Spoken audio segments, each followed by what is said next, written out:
ঘন কুয়াশা আর প্রচণ্ড শীতে বিপর্যস্ত হয়ে পড়েছে জনজীবন।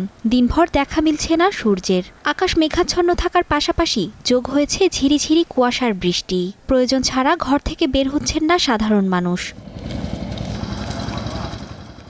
3 দিন ধরে দেশের সর্বনিম্ন তাপমাত্রা রেকর্ড করা হয়েছে কিশোরগঞ্জের নিকলী উপজেলায়। মঙ্গলবার সকালে এই উপজেলার তাপমাত্রা রেকর্ড করা হয় 11 ডিগ্রি সেলসিয়াস।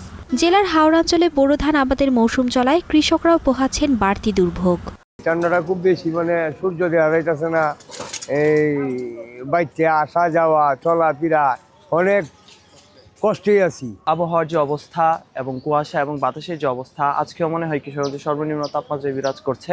গত কয়েকদিন সূর্যের দেখা নেই, সাথে হালকা বাতাস আছে, এজন্য ঠান্ডা অনেক বেশি। গোপালগঞ্জে তাপমাত্রা দাঁড়িয়েছে 12.8 ডিগ্রি সেলসিয়াসে। ঘন কুয়াশায় দিনের বেলাতেও সড়কে যানবাহনগুলো হেডলাইট চালিয়ে চলাচল করছে।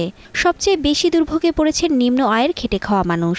তবে শীত উপেক্ষা করে জীবিকার তাগিদে বের হতে হচ্ছে তাদের। আমরা তো শ্রমিক মানুষ, যাই আমরা রাস্তাঘাটে যদি না বাইরে কাজ করে কিভাবে খাবো?